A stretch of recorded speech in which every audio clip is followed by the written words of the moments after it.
Ya. Oh.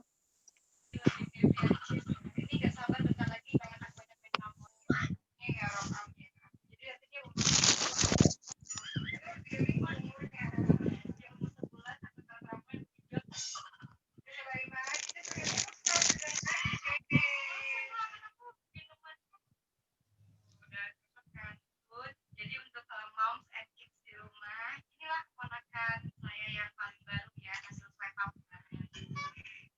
Sudah buat ya.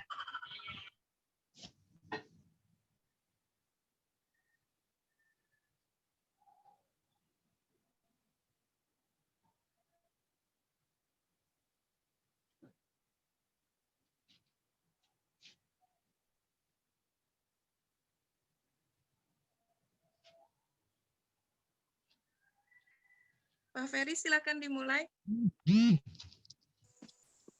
Oke, baik Bu Yuni, terima kasih. Bismillahirrahmanirrahim. Assalamualaikum warahmatullahi wabarakatuh. Waalaikumsalam warahmatullahi wabarakatuh. Alhamdulillah, alhamdulillah, alhamdulillahirabbil alamin. Pertama-tama puji syukur kita hadirkan kehadirat Allah Subhanahu wa taala karena atas rahmat karunia-Nya, hidayahnya kita dapat berkumpul dan kita selalu diberikan kesehatan untuk kita bisa beraktivitas. Selanjutnya, pertama-tama kami mengucapkan terima kasih yang sebesar-besarnya, terutama kepada Ketua BCIAI Kota Bekasi, Pak Adlis, dan pengurus IAI lainnya atas segala bantuannya sehingga kajian kita insya Allah akan tetap dan terus berjalan. Kedua, tentunya kami juga menyampaikan terima kasih atas kesediaan Ustadz Teten Romli Komarudin atas waktu dan kerjanya untuk bisa memberikan kajian kepada kita semua pada hari ini. Seperti kajian-kajian kita sebelumnya, insya Allah juga pada hari ini Ustadz Teten Romli akan menyampaikan kajian yang bertema Islam Agama Peradaban, senantiasa selaras dengan perkembangan zaman. Ini satu tema yang sangat menarik, ya, di mana kita tahu banyak keadaan, banyak hal, banyak permasalahan yang sekarang ini kita hadapi dengan begitu banyaknya, ya, hal-hal juga yang harus kita sikapi bersama. Tentunya nanti dari kajian yang akan disampaikan oleh Ustadz ini kami harap dan tentunya akan mendapatkan banyak informasi, banyak hal yang bisa kita teladani dari apa yang telah disampaikan oleh Ustadz nanti. Baik, untuk mempersingkat waktu, mungkin yang pertama sambutan dari Pak Adlis Rahman sebagai Ketua BCIAI. Pak Adlis, waktu dipersilakan.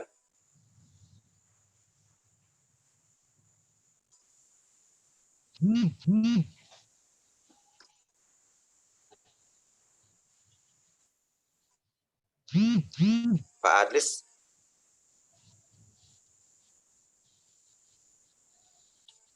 Baik. Ya, silakan Pak Adlis. Silakan Pak Adlis. Ya. Bismillahirrahmanirrahim. Assalamualaikum warahmatullahi wabarakatuh. Bismillahirrahmanirrahim. Rabbi shrah li sadri wa yassir li amri wahlul 'uqdatam min lisani yafqahu qawli. Bismillahirrahmanirrahim. Rabbi tubillahi robba, Rabbi islami dina, Rabbi Muhammadin nabi wa rasulah.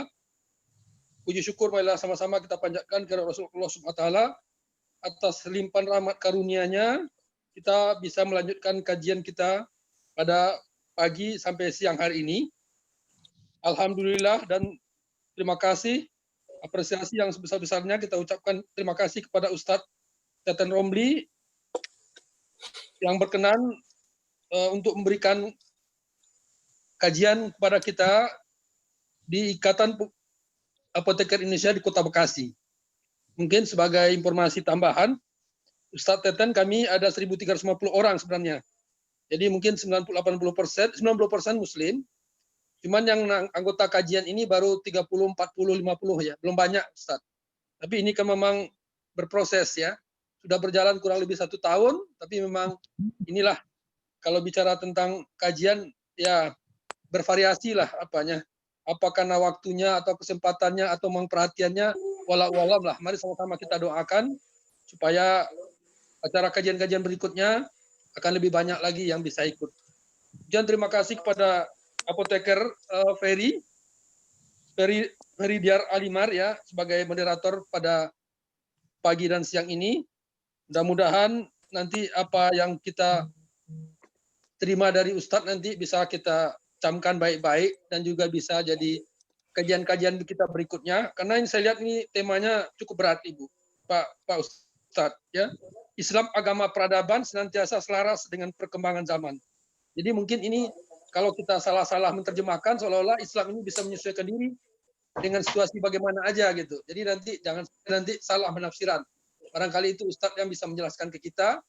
Jadi bagaimana sebenarnya kita mengantisipasi perubahan peradaban yang setiap saat bisa berubah, tapi bagaimana kesiapan kita sebagai umat, kalau Islam udah pasti karena memang dijamin oleh Allah, tapi kalau manusianya, umatnya barangkali ini yang mungkin Ustadz berikan kepada kami pencerahannya, kira-kira bagaimana, apa dalil-dalilnya, kemudian kira-kira strategi apa, sehingga kita tidak larut kalau nanti peradaban itu berubah kepada yang tidak baik, nanti kita bagaimana kita agama menjawabnya.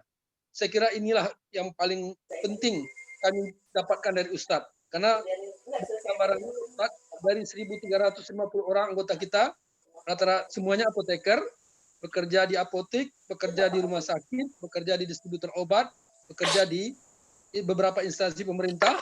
Ya, saya kira mungkin tingkat pemahamannya sangat bervariasi, sehingga nanti mungkin Ustadz bisa memberikan pencerahan untuk tingkat pemahaman agamanya yang mungkin yang bervariasi ini. Saya kira sebagai Ketua IAI Kota Bekasi, saya ucapkan alhamdulillah dan terima kasih, dan juga penghargaan kepada panitia, Bu Yuni, Pak Riki, Pak Ferry, dan kawan-kawan semuanya yang selalu konsisten untuk mengangkat acara ini, sehingga acara ini bisa berkelanjutan sampai kapanpun insya Allah. Saya kira itulah yang dapat saya antarkan sebagai sambutan pengantar. Mudah-mudahan nanti Ustadz bisa memberikan pencerahan kepada kami semua. Banyak maaf. Assalamualaikum warahmatullahi wabarakatuh. Waalaikumsalam warahmatullahi wabarakatuh. Baik, terima kasih Pak Adlis. Insya Allah Pak, kegiatan kajian kita ini insya Allah akan berlanjut dan akan terus berlangsung atas bantuan support dari pengurus cabang, atas bantuan juga dari teman-teman sejawat semua. Insya Allah kajian kita ini akan selalu dan akan memberikan banyak manfaat untuk kita semua. Baik, satu poin tadi yang disampaikan oleh Pak Adlis, Pak Ustadz, bahwa kami di sini di Bekasi sebagai seorang apoteker tentunya punya latar belakang yang sangat berbeda. Tentunya juga nanti pemahaman pun juga hampir kemungkinan juga akan ada yang berbeda. Nah, untuk itu tentunya memang kami mengharapkan Ustadz bisa memberikan pencerahan, bisa memberikan arahan ataupun pengertian kepada kami, sehingga kami dalam hal ini juga mendapatkan satu hal yang pasti ya Ustadz ya, jadi nggak membingungkan untuk teman-teman sejawat. Baik Ustadz, untuk selanjutnya untuk bersingkat waktu kepada Ustadz, kami silakan Ustadz. Baik.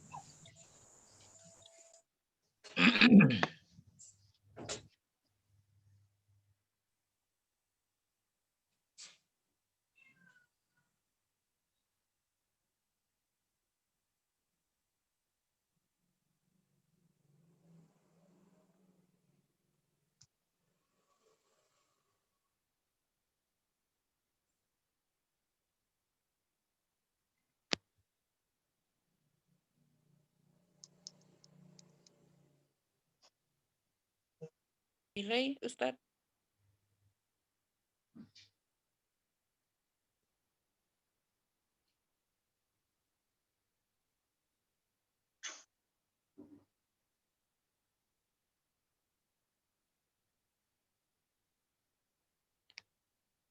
trouble Ustadz ya, keluar dulu kayaknya.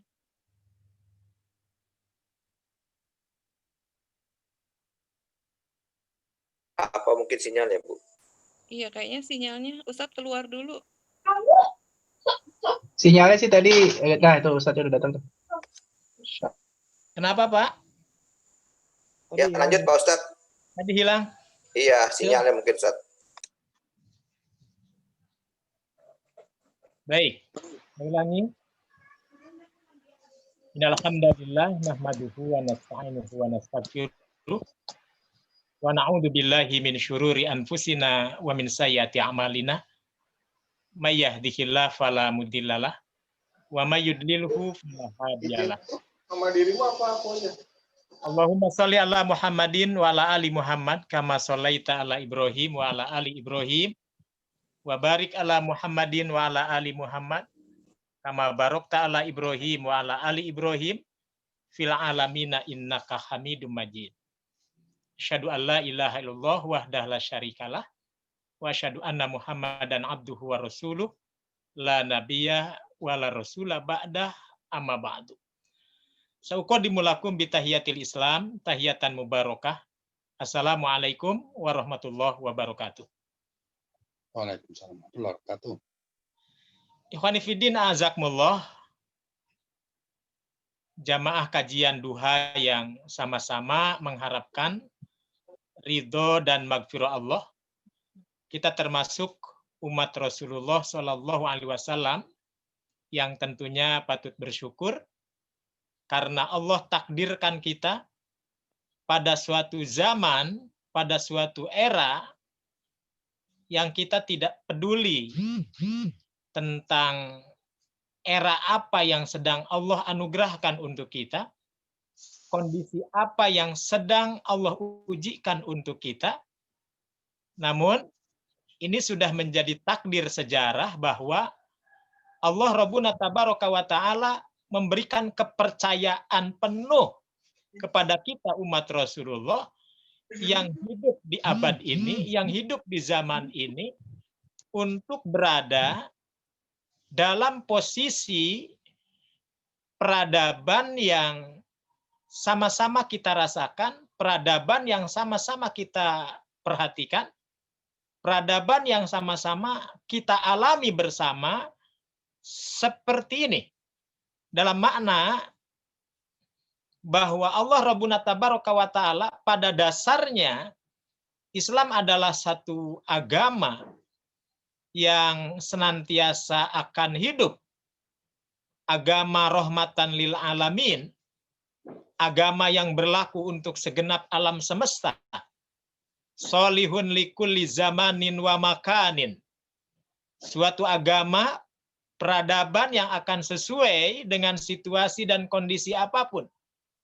Lalu pertanyaannya, apa yang dimaksud dengan Islam sebagai agama peradaban yang selalu selaras, yang selalu sesuai dengan situasi, kondisi, zaman yang bagaimanapun?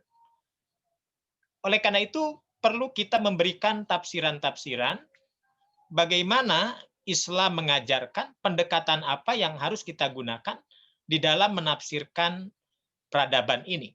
Maka perlu dimunculkan apa yang disebut dengan fikih peradaban. Jadi, fikih yang kita kenal bukan hanya sekedar fikih ibadah di mana kita bagaimana cara kita beribadah kepada Allah Rabbuna Tabaraka wa Ta'ala dengan baik dan benar. Fikih muamalat bagaimana kita bergaul yang baik menurut agama. Fikih bernegara, bahkan fikih medis, dan fikih-fikih yang lain. Nah, satu hal lagi, jangan lupa bahwa kita hidup diberikan kepercayaan oleh Allah, mengarungi zaman yang setiap zaman itu berbeda. Ya, setiap zaman itu berbeda. Maka agama juga perlu mengatur apa yang disebut dengan fikih peradaban. Ini menjadi sangat penting. Ikhwani fiddin azakmullah, saya memunculkan satu tema yang sudah saya tulis. Mudah-mudahan dari Bunda Yuni sudah menyebarkan tulisan saya. Judulnya likulli zamanin hadorotun walikulli hadorotin thariqatun wa manhajun. Mudah-mudahan Bapak-bapak semua dan para bunda semua sudah membaca tulisan saya. Likulli zamanin hadaratun wa likulli hadaratin thariqatun wa manhajun. Setiap zaman itu ada peradabannya. Dan setiap peradaban maka ada kunci-kunci atau metode-metode dan pedoman-pedoman. Thariqah wa manhaj. Metode dan pedoman. Untuk bisa menaklukkan peradaban itu. Nah ini menjadi sangat penting. Nah oleh karena itu, maka kalau kita lihat sebuah dialog yang pernah ada, dialog yang pernah menghebohkan jagat ya di awal abad 20. Masa-masa di mana imperialisme barat begitu sangat masif ke negeri-negeri muslim. Maka terjadi dialog hebat antara para ulama dengan kaum orientalis, orang-orang peneliti timur, orang-orang barat yang meneliti timur, orang-orang barat yang mencoba memahami Islam, orang-orang barat yang mencoba memahami dunia timur, yang notabene mayoritas muslim, lalu mereka harus melakukan penelitian yang seksama, maka terjadilah dialog-dialog peradaban. Salah satunya adalah seorang filosof Prancis, namanya Ernest Renan. Ernest Renan cukup lama tinggal di Mesir, dan hidup senyawa dengan kaum muslimin di Mesir. Bahkan dia sendiri berjumpa dengan tokoh pembaharu Mesir, terlepas dari perdebatan tokoh ini ya. Ini mungkin bisa dibicarakan tersendiri. Siapakah tokoh tersebut? Ernest Renan berjumpa dengan ulama besar Mesir, ulama yang paling populer di awal abad 20, namanya Syekh Muhammad Abduh, yang disebut-sebut sebagai tokoh pergerakan Muslim dunia yang waktu itu ya muncul di Mesir. Namanya Syekh Muhammad Abduh. Syekh Muhammad Abduh seringkali mengatakan dalam pidato-pidatonya, di dalam ceramah-ceramahnya, dalam kajian-kajiannya, apa kata beliau? Rasulullah Shallallahu Alaihi Wasallam sering mengatakan al-Islamu ya'lu wala yu'la alaih. Al-Islamu ya'lu wala yu'la alaih. Islam itu adalah agama yang tinggi dan tidak ada yang bisa melebihi ketinggian Islam itu sendiri. Ya. Nah, ini salah satu hadis Nabi. Dan itu dipegang teguh oleh Syekh Muhammad Abduh. Waktu itu Abduh tidak mengira kalau akan dibantah oleh seorang Prancis, seorang filosof Prancis bernama Ernest Renan. Kata Ernest Renan, Tuan Abduh, Anda seringkali mengatakan bahwa Islam itu tinggi dan tidak ada yang melebihi ketinggian daripada ajaran Islam. Mari kita buktikan mana yang lebih maju, Barat atau Timur, yang notabene mayoritas Muslim. Saudara-saudara, Syekh Muhammad Abduh waktu itu tidak bisa menjawab. Kecuali dia harus membuktikan bagaimana dia bisa menyelami seperti apa hidup di negara barat. Lalu, apa yang dimaksud oleh Ernest Renan tentang kemajuan? Jangan-jangan ada definisi yang berbeda tentang kemajuan. Jangan-jangan ada definisi yang berbeda tentang kebangkitan. Jangan-jangan ada definisi yang berbeda tentang makna pembaharuan. Apa yang disebut pembaharuan? Apa yang disebut dengan kemajuan? Nah, ini menjadi debatable tersendiri, perdebatan tersendiri. Karena itu, saudara-saudara, Muhammad Abduh pun dengan sukarela, dengan kelapangan dada, ingin membuktikan. Jadi logikanya jadi dibalik. Kalau pertama Syekh Abduh diserang secara logika oleh Ernest Renan, nah sekarang Muhammad Abduh ingin membuktikan. Maka beliau pun tinggal beberapa lama di mana? Di kota Paris, ya. Karena Paris dikenal sejak dulu sebagai kota peradaban dunia, ya. Nah, kota peradaban dunia. Walaupun pada akhirnya dunia menjadi paham, ternyata Prancis, Paris yang dibangga-banggakan selama ini, nah, rupanya rasis juga, ya. Seperti yang sering terjadi penghinaan terhadap Rasulullah Shallallahu Alaihi Wasallam yang sebenarnya tidak boleh terjadi, apalagi bagi siapapun yang memangku dirinya sebagai negara moderat, negara maju, negara yang sangat menjunjung tinggi kemanusiaan, ataupun negara yang menjunjung tinggi demokrasi. Nah, ternyata tidak seperti itu. Nah, buktinya ada intimidasi-intimidasi yang sebenarnya tidak perlu terjadi di negara Prancis itu. Walaupun pada akhirnya Macron menyadari betul setelah dia tahu salah satu kadernya, Sophie, ketika diturunkan ke salah satu benua Afrika, Sophie ditahan oleh relawan, oleh gerilyawan Mali, dan Sophie tidak diapa-apakan. Justru Sophie sang orientalis, justru dia merasa tertarik dengan ajaran Islam orang-orang terbelakang di Mali, tetapi punya peradaban yang tinggi, begitu sangat mulia, memuliakan tamu walaupun tahanan. Bertahun-tahun Sophie lama tinggal di benua Afrika. Tak ada darah yang menetes, tak ada luka yang ada pada kulitnya. Dia pulang dengan selamat, namun sebelum kepulangan ke Prancis, Macron harus membebaskan Sophie dengan ribuan euro, ya, sebagai tebusannya. Baru dia bisa pulang, dan Sophie pulang dalam keadaan berjilbab, dan dia menyatakan bahwa dirinya sudah bersahadat, menyatakan bahwa Allah sebagai satu-satunya Tuhan dan Muhammad SAW sebagai Nabi dan Rasul. Nah, dia sudah melakukan kesaksian. Nah, Macron menyadari, wah, ternyata apa yang selama ini dia duga ternyata tidak seperti itu kenyataannya. Ini salah satunya. Dan ini memiliki sejarah yang cukup lama, sejak dulu.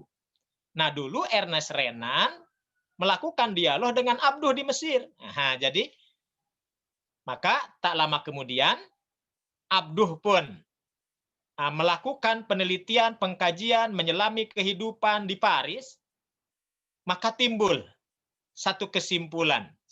Barat menjadi maju justru karena mereka mengamalkan ajaran agama yang selama ini diajarkan dalam Islam. Tentang pentingnya ilmu pengetahuan, tentang pentingnya kedisiplinan, tentang pentingnya mengatur waktu yang baik. Nah, justru sebaliknya, umat Islam sudah mulai meninggalkan ajaran agamanya. Ketika orang berbondong-bondong mempelajari ajaran agama, justru umat Islam meninggalkan ajaran agamanya. Maka Abduh melahirkan satu kata-kata emasnya setelah dia hidup lama di Paris, maka dia mengatakan al-Islamu mahjubun bil muslimi. Al-Islamu mahjubun bil muslimi. Islam menjadi terhalang oleh orang Islam sendiri. Nah, ini menjadi kritikan internal kepada kaum muslimin. Apa yang disampaikan Abduh itu bisa jadi benar, bahwa umat Islam justru melalaikan ajaran Islam itu sendiri, sehingga bisa jadi dia ketinggalan. Ikhwani fiddin azakumullah. Ternyata bukan hanya terjadi pada waktu Syekh Muhammad Abduh. Ini terjadi juga pada muridnya. Siapa murid Syekh Muhammad Abduh? Seorang ahli tafsir yang sangat terkenal di Mesir, dan pemikiran-pemikirannya banyak diambil, ya, menjadi semacam inspirasi pemikiran di dalam penafsiran modern, seperti yang dilakukan oleh kelompok-kelompok gerakan-gerakan modernis, ormas-ormas Islam yang tumbuh pesat di negeri ini, ya. Jadi tahun 1912 Muhammadiyah berdiri, sebelumnya Sarekat Islam berdiri. Tahun 1923 Persatuan Islam berdiri, ya. 1926 ada Nahdlatul Ulama berdiri. Dan banyak lagi berdiri ormas-ormas yang ada di negeri ini Ternyata kalau diteliti, itu tidak bisa lepas dari sejarah pembaharuan, seiring sejalan, berjalin berkelindan, apa yang terjadi di negara-negara Timur Tengah waktu itu sebagai kiblat pembaharuan di mana negeri-negeri Muslim yang lain mengikuti ke sana. Walaupun nanti ada kritikan ya. Nah ini juga di zaman itu sudah mulai ada kritikan. Seperti Enas Renan mengkritik Syekh Muhammad Abduh. Atau apa yang terjadi pada gurunya. Atau terjadi pada guru murid. Ya, guru murid. Syekh Abduh gurunya. Nah dia punya murid namanya Syekh Muhammad Rashid Ridho. Dia mengarang tafsir Al-Manar. Terkenal. Majalahnya sangat terkenal Al-Manar. Jadi sebelum kelahiran gerakan internasional Ikhwanul Muslimin di Mesir, dengan tokohnya Hasan al-Banna, nah Syekh Muhammad Rashid Ridho sudah mengawali dengan penerbitan majalah Al-Manar, lalu muncul tafsir namanya Tafsir Al-Manar. Tuh. Jadi ini menunjukkan bahwa obor peradaban menjadi sangat hidup karena memang Islam mengajarkan ilmu pengetahuan. Ikhwani fiddin azakumullah.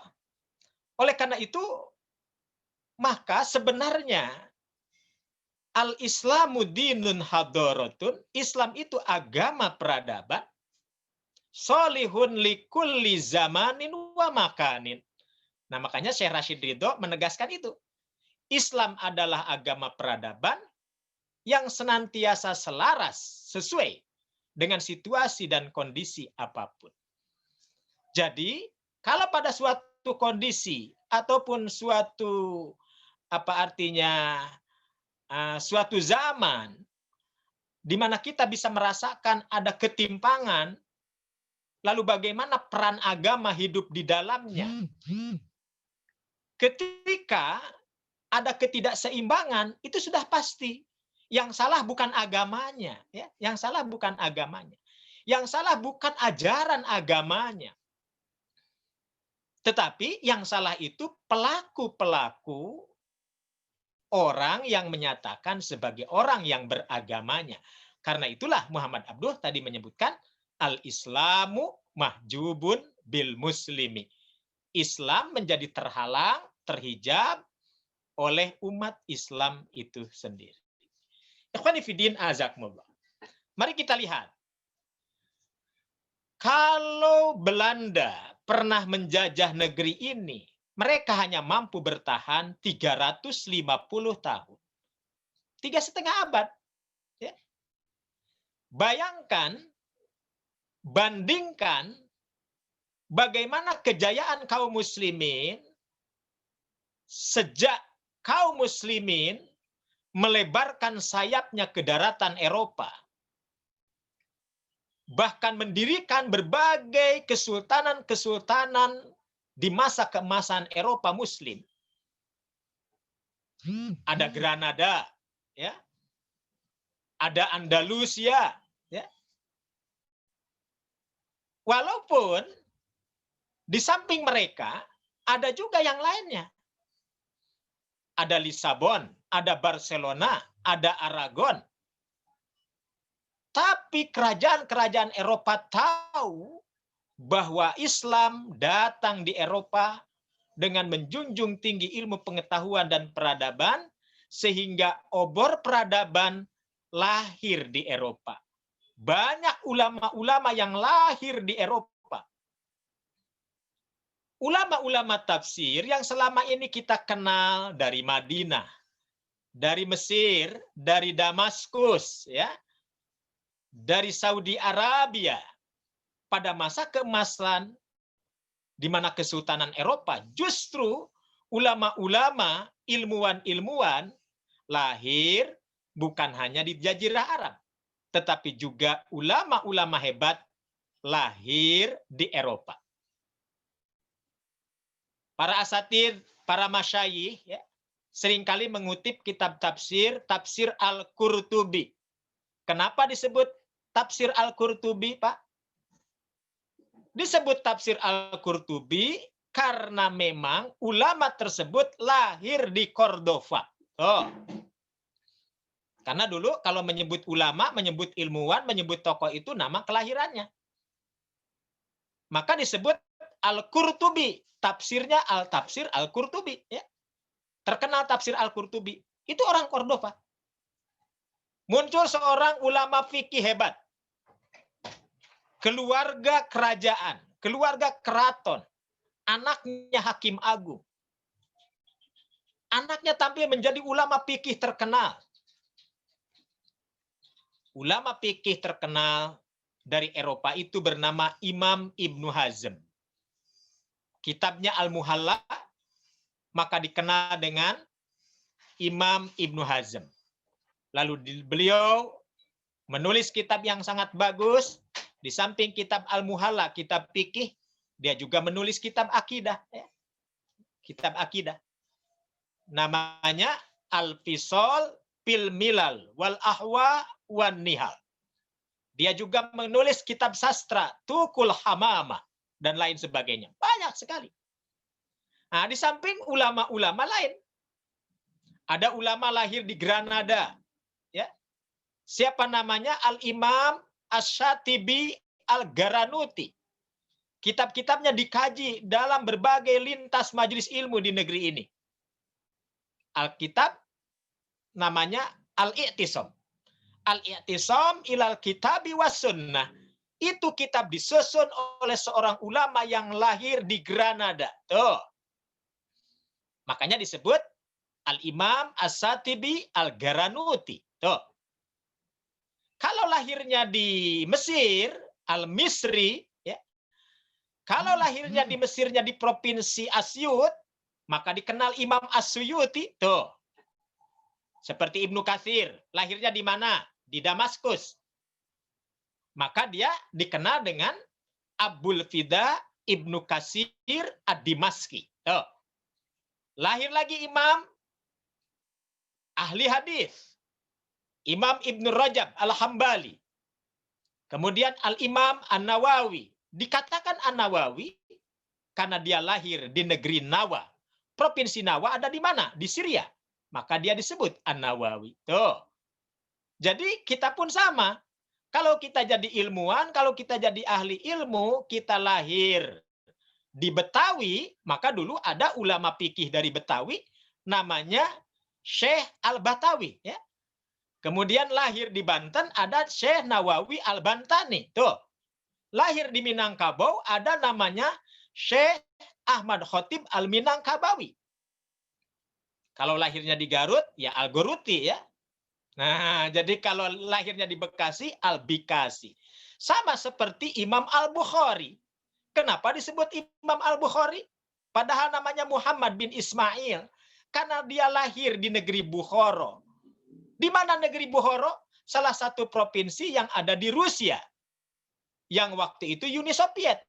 Berarti kita mengenal Soviet hari ini atau Rusia hari ini negeri komunis, justru pada masa keemasan Islam, di Rusia muncul seorang ulama hadis yang tak tertandingi. Namanya Imam Al-Bukhari, aslinya Muhammad bin Ismail. Tuh. Ini luar biasa. Jadi, bukan isapan jempol. Bukan hanya pemanis bibir. Kalau Islam itu rahmatan lil alamin, Islam itu adalah menjunjung tinggi peradaban, Islam itu sangat menjunjung tinggi ilmu pengetahuan. Ikhwani fillah azakumullah. Oleh karena itu, orang-orang barat menyaksikan sejarah, para sejarawan internasional tahu betul tentang hal ini, ya. Sampai hari ini di pintu gerbang Cordova masih tertulis begitu jelas. Dan ini betul-betul diingat oleh orang-orang Eropa untuk mengingatkan masa lampau pada masa kejayaan Muslim di Eropa. Ada 4 pilar yang menyebabkan kebangkitan Muslim di Eropa di zamannya sampai mampu bertahan 800 tahun. 8 abad. Nah, tadi Belanda menjajah kita saja hanya mampu 3,5 tahun. Ya. 3,5 tahun, 350 tahun. Tapi justru Islam pernah menguasai Eropa 8 abad. Dari sultan satu ke sultan yang lain. Dari sejak zaman Abdurrahman Ad-Dakhil sampai masa keruntuhannya. Nah, apa kata kuncinya? Para ilmuwan, para ahli sejarah, para ahli ontologi, para ahli apa artinya teori-teori sosial menyebutkan 4 hal yang menyebabkan munculnya kejayaan muslimin pada masa keemasan Eropa. Yang pertama, adilun umara'uhum. Ketika para pemimpin mereka nampak keadilannya. Tuh, satu. Adilun umara'uhum. Kerajaan Barcelona, kerajaan Aragon, kerajaan Lisabon, mereka adalah kerajaan-kerajaan Nasoro, mengakui dan menyadari tentang keadilan sultan-sultan muslimin di Eropa. Maka mereka mengabadikan adilun umara'uhum, keadilan para pemimpinnya. Itu ditulis dalam tinta emas sejarah. Yang kedua, kita persingkat ya. Yang kedua, alimun ulama'uhum. Kealiman, kehebatan para ilmuwan, para ulamanya. Jadi bukan hanya ilmuwan-ilmuwan yang ahli dalam ilmu dunia, ditemukan berbagai temuan-temuan baru dalam teori kedokteran, dalam teori sosial seperti Ibnu Khaldun, ya. Kemudian banyak hal lagi temuan-temuan baru, maka itu sebagian ulama menyebut ilmu dunia, juga lahir para ulama seperti tadi. Tuh. Alimun ulama'uhum. Mereka bertahan 8 abad karena para ilmuwan dan ulamanya hebat-hebat. Yang ketiga adalah samahatun agniyauhum. Samahatun agniyauhum artinya orang-orang kayanya dermawan. Jadi orang-orang kaya yang dermawan sangat support, sangat mendukung terhadap kemajuan ajaran agama, ikut terlibat. Jadi bukan hanya mubalik, bukan hanya fuqaha, semua kaum profesi, tapi semuanya bertauhid. Profesional yang bertauhid, ekonom yang bertauhid, politisi yang bertauhid, nyawa semuanya. 8 abad bisa bertahan. Alimun ulama'u. Kemudian yang keempat, yang tak kalah hebatnya, yang tak kalah pentingnya, juga yang menjadi kebesaran sampai mereka mampu bertahan pada masa keemasan adalah syaja'atun askariyatuhum. Syaja'atun askariyatuhum. Para tentaranya, para penggawanya. Apa ini? Terdiri dari orang-orang yang berani, Mana ya dia mukanya? orang-orang yang gagah di dalam membentengi negerinya. Sehingga tidak mudah bagi asing untuk bisa menguasai mereka. Tuh. Jadi 4. Kehebatan para pemimpin, kehebatan para ilmuwan dan ulama, kedermawanan orang-orang kayanya, dan keberanian para penggawanya, para kesatria. Lalu dalam kitab yang lain, Al-Khubari memberikan disempurnakan pula dengan keberadaan orang-orang miskinnya, orang-orang fakirnya. Mereka adalah orang-orang yang rajin berdoa kepada Allah Subhanahu wa taala. Tuh. Jadi doaul fuqara wal masakin. Doanya orang fakir dan doanya orang miskin ternyata ikut terlibat di dalam membangkitkan sebuah peradaban. Jadi yang miskin sangat hormat kepada yang kaya begitu sayang kepada yang miskin sehingga terjadi transfer doa dari yang miskin kepada yang kaya. Yang kaya mencurahkan hartanya demi agama. Para ilmuwan hidup, para alim ulama begitu rajin menuliskan karya-karyanya. menjalankan tugas-tugas baiknya, dilindungi oleh para pemimpinnya yang adil. Begitu sangat indahnya. Itu yang digambarkan oleh masyarakat Eropa dan ditulis dalam tinta emas sejarah yang dituliskan di pintu gerbang Cordova. Nah ini, sejarah nggak bisa membantah. Oleh karena itu, seorang pengkaji sejarah, seorang orientalis ternama, masih dari Perancis. Walaupun sebagian mengatakan aslinya Inggris. Namanya Thomas W. Arnold. Dia mendapatkan tugas untuk menulis sejarah Islam. Awalnya dia menulis sejarah Islam bukan karena dia merasa tertarik ingin masuk Islam, tapi memang karena tugas. Karena ciri orang orientalis itu begitu gigih mempelajari Islam untuk mencari titik lemah ajaran Islam. Tapi apa yang terjadi? Thomas W. Arnold begitu selesai menuliskan buku The Preaching of Islam, bagaimana dakwah Islam disebarkan ke seluruh dunia. Nah, termasuk bagaimana Islam masuk Papua, bagaimana Islam masuk Sulawesi, Kalimantan, ya, itu dipaparkan oleh seorang sarjana sejarah, dia orientalis, asal Perancis, bukan Muslim. Begitu selesai menulis buku, dia nyatakan masuk Islam. Karena dalam kesimpulan dia, tidak ada agama di muka bumi di mana mereka masuk ke negeri yang lain, melainkan akan terjadi toleransi. Makanya teori ini membantah kalau selama ini menyatakan bahwa agama menjadi apa artinya bibit kemunculan paham-paham yang merusak, yang ekstrim dan lain sebagainya. Justru teori ini meruntuhkan semua itu. Tidak ada suatu bangsa, suatu negara, kata Thomas W. Arnold, yang Islam masuk ke dalamnya, melainkan akan terwujud di dalamnya semangat bertoleransi. Dalam artian semangat bertoleransi bahwa tidak ada yang terganggu dan sangat dihargai. Namun saling menghargai bukan berarti harus saling membenarkan. Nah ini, dalam suatu diskusi peradaban, saya turut hadir dan diskusi dalam forum tersebut, berdialog dengan Profesor Dr. Pran Magnisuseno. Nah, tentu Bapak-Bapak ada yang kenal beliau ya. Beliau rektor Sekolah Tinggi Ilmu Filsafat dan Romo Katolik yang sangat dihormati. Masih hidup. Dan beliau banyak menulis, ada beberapa jurnal yang dia tulis, ada beberapa buku yang dia tulis, komentar-komentarnya juga bagus. Ya. Apa kata beliau? Kalaulah Islam tidak datang ke Eropa, maka Eropa masih ada di dalam zaman kegelapan.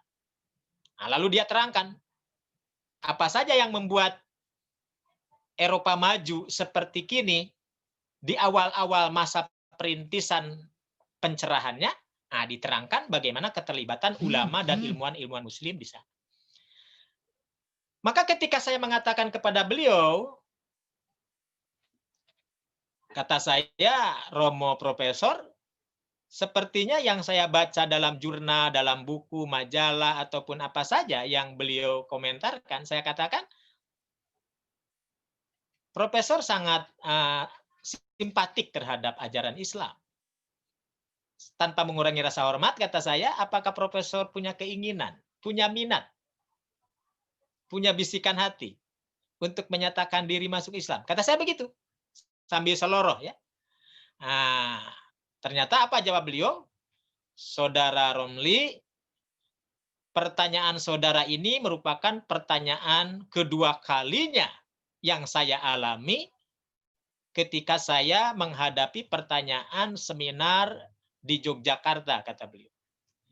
Nah, lalu beliau mengatakan, seperti keimanan saudara. Nah, jadi dia tunjuk saya, seperti keimanan saudara terhadap Nabi akhir zaman saudara, Muhammad Shallallahu Alaihi Wasallam. Begitu pula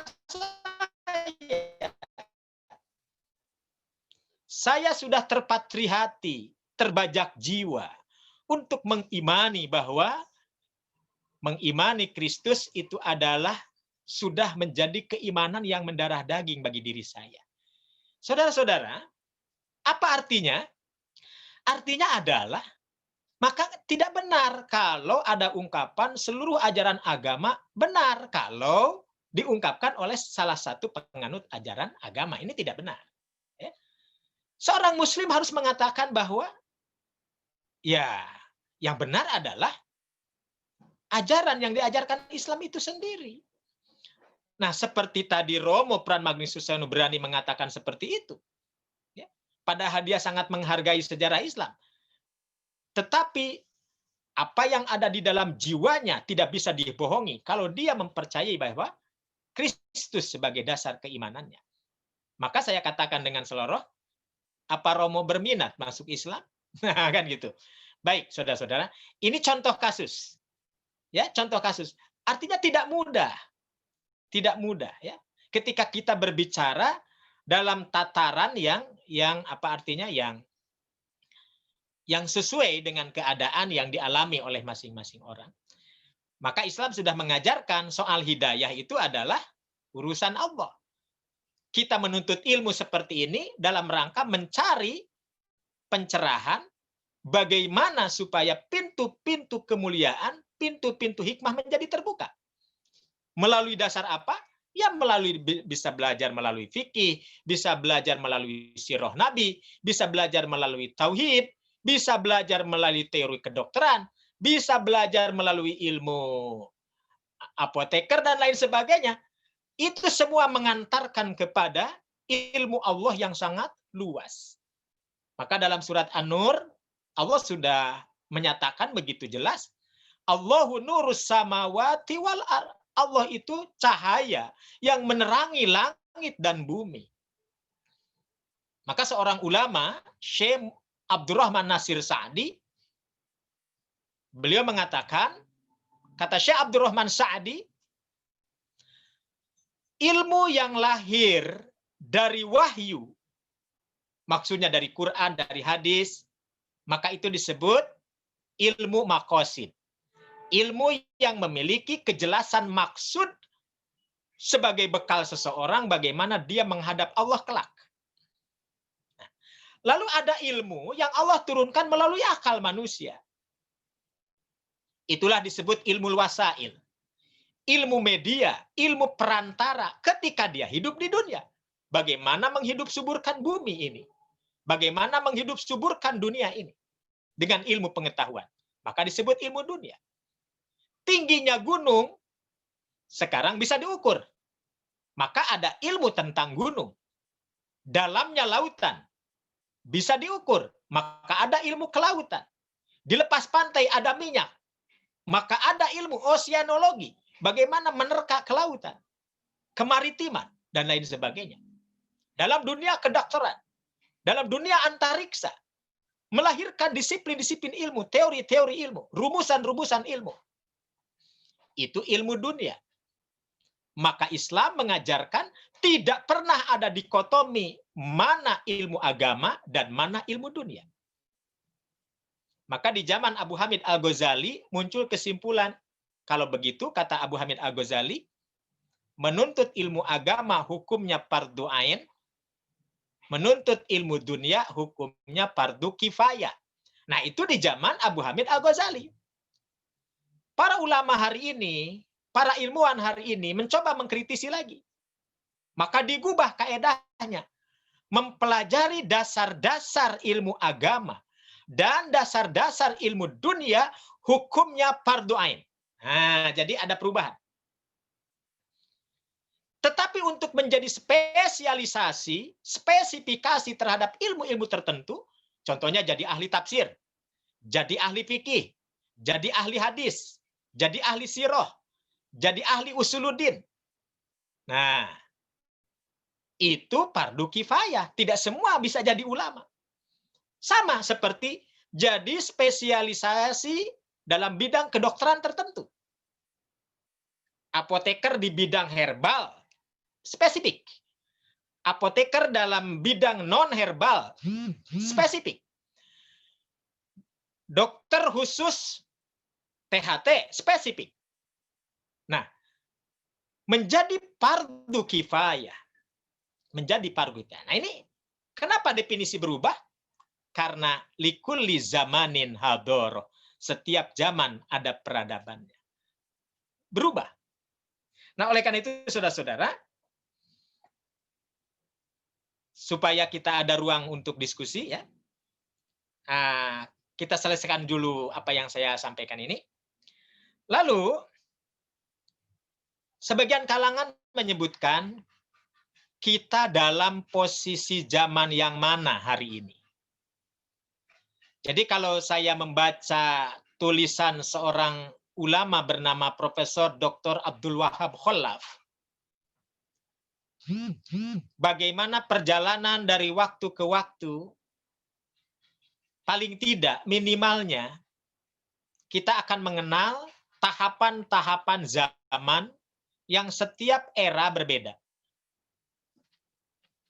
Era yang pertama, zaman yang pertama, kita tidak mengkaitkan dengan zaman sebelum kenabian, ya.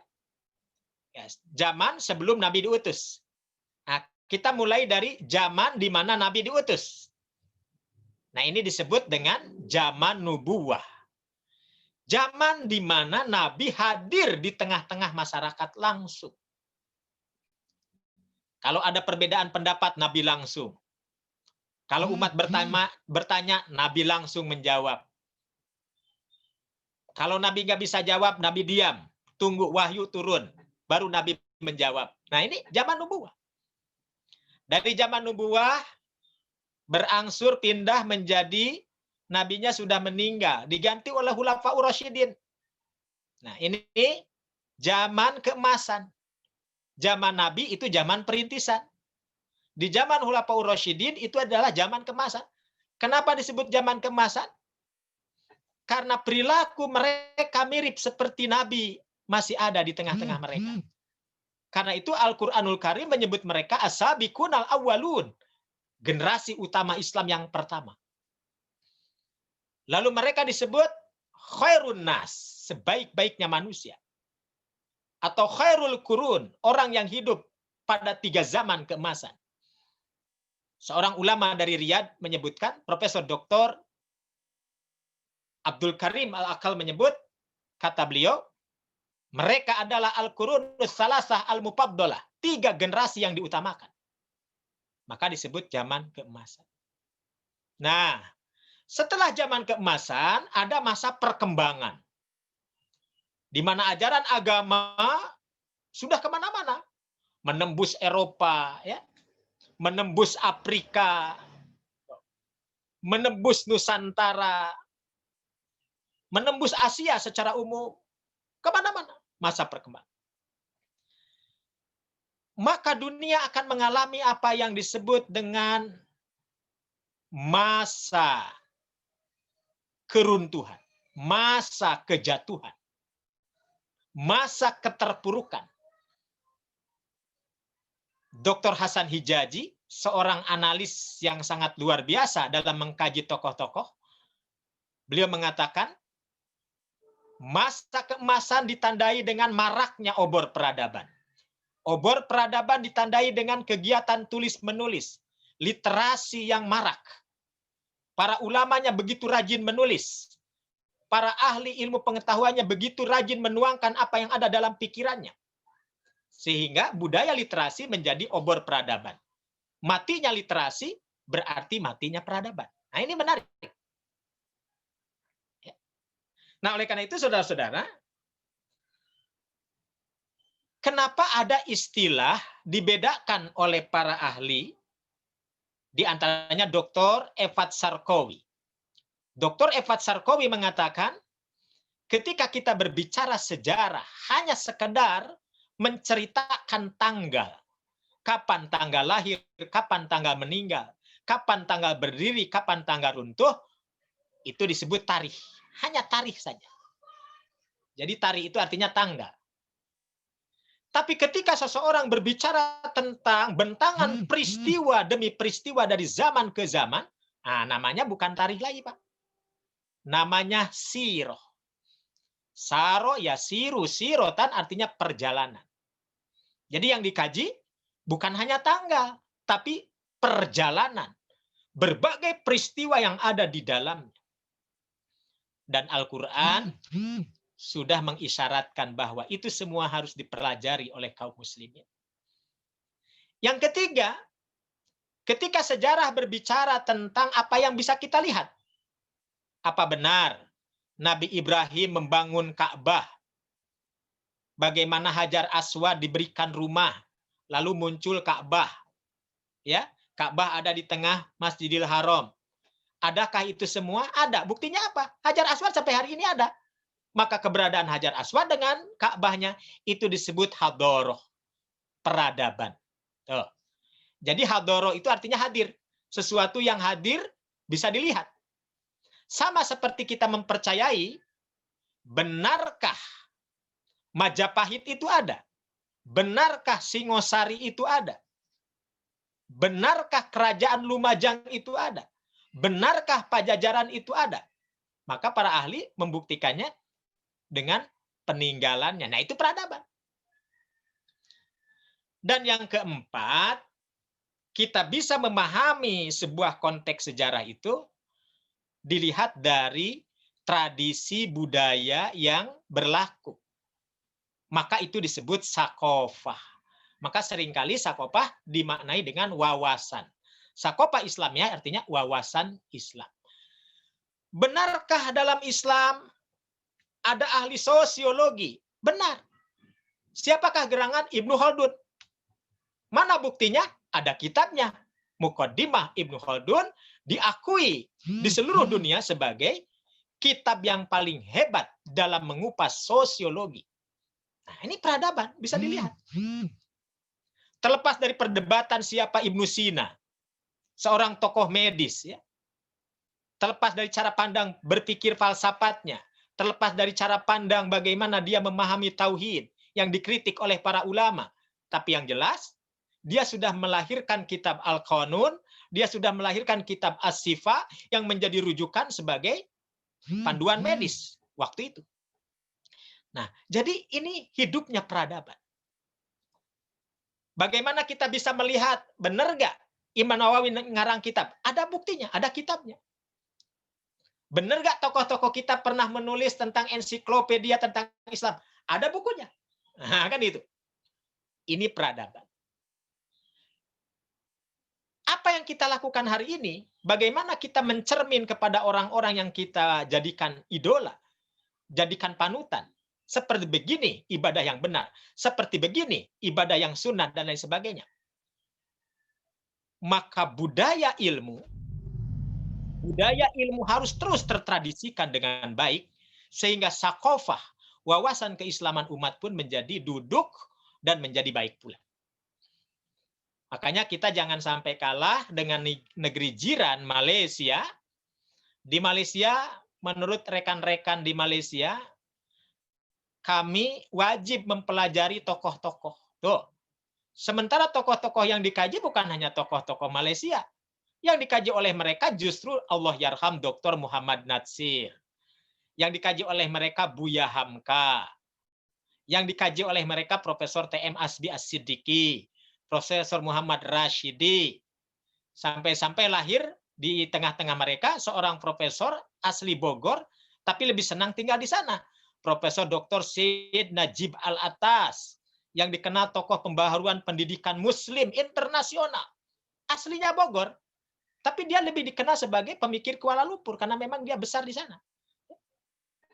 Dan berhasil melahirkan perguruan tinggi bergengsi di Kuala Lumpur. Tuh, peradaban.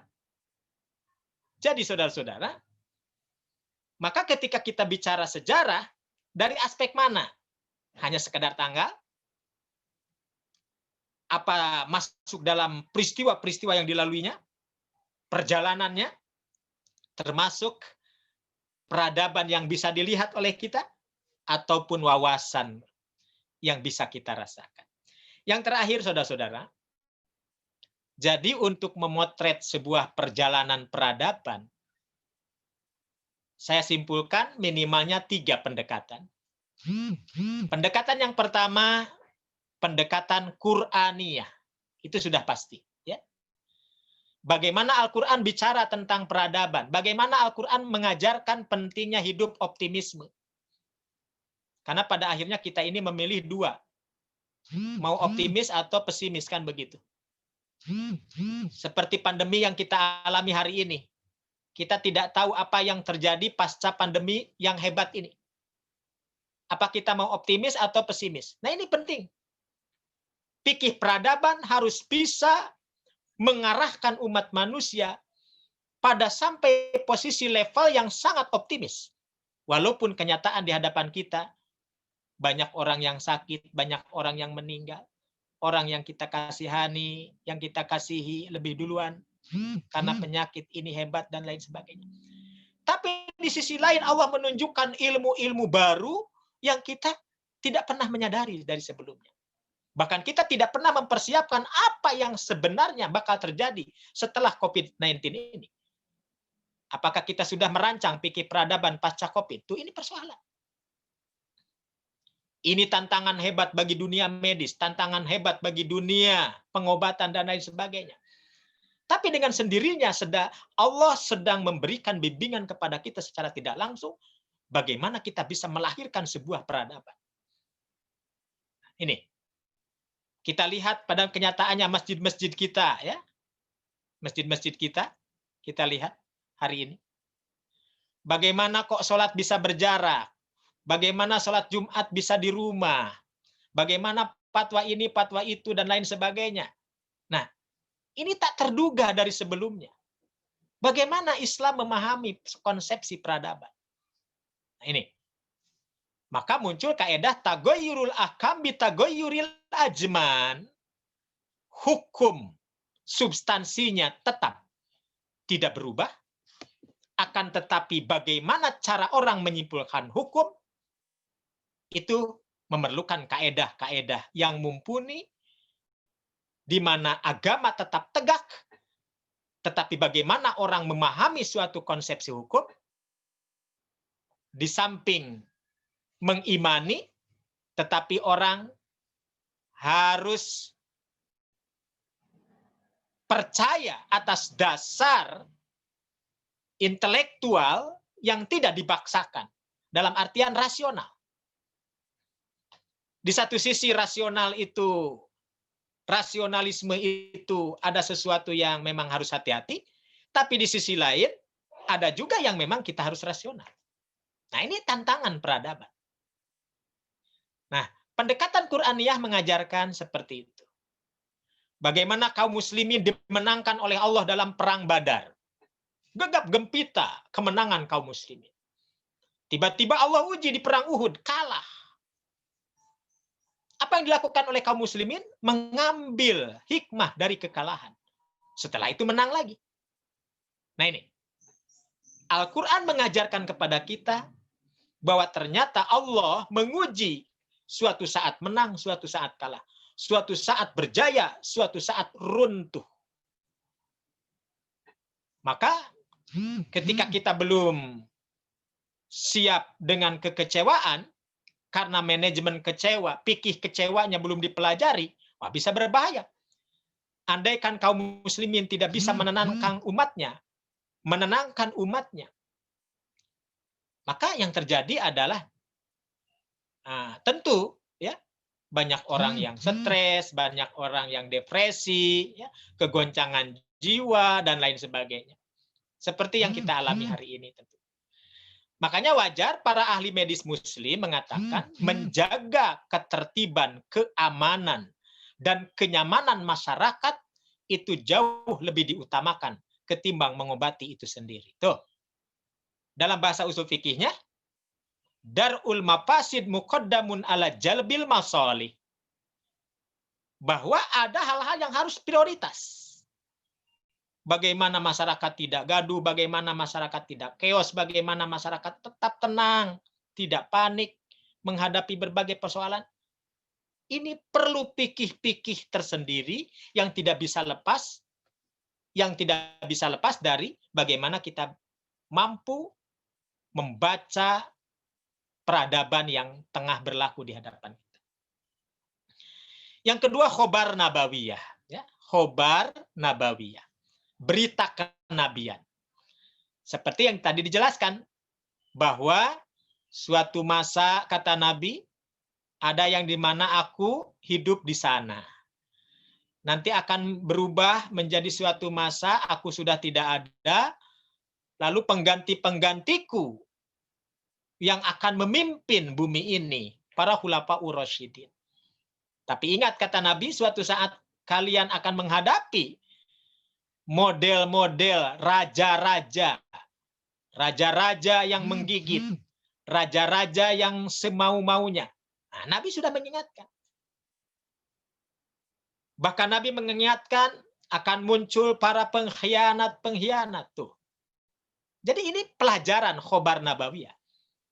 Tapi di akhir kata-kata Rasul ada yang menarik. Tapi nanti suatu saat kalian akan menemukan kembali masa kejayaan kalian. Maka pertanyaannya kapan? Kan begitu. Nah, ini berpulang kepada kita. Terakhir saudara-saudara, ada seorang profesor ekonomi yang kita kenal, dan insya Allah Bapak Ibu kenal, namanya Profesor Renal Kasali, Pak ya. Dari UI ya. Ya populer lah. Beliau punya komunitas namanya Rumah Perubahan ya. Nah, terlepas dari itu semua, beliau memunculkan istilah apa yang disebut dengan era disrupsi. Disruption era.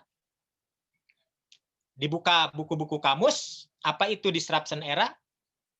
Saya tidak menemukan utuh definisi itu. Tapi yang jelas, yang disebut dengan era disrupsi adalah sebuah era, sebuah zaman, di mana kita tidak bisa lengah. Lengah sedikit, berarti kita ketinggalan atau ditinggalkan. Tuh, ini yang disebut dengan era disruption. Disruption era menuntut kita bersaing berkompetisi, melakukan percepatan yang begitu digenjot hebat. Berarti yang meleng sedikit ketinggalan atau ditinggalkan. Maka bagi mereka yang menyambutnya dengan ilmu pengetahuan, era ini menjadi sebuah peluang untuk melejitkan talenta kepribadian, talenta intelektual, talenta kemampuan, maka lahir jiwa optimisme yang tinggi. Tapi ketika kita abai, kita tidak mampu membaca momentum itu, maka siap-siap kita menjadi generasi yang ketinggalan dan ditinggalkan. Nah, oleh karena itu, saudara,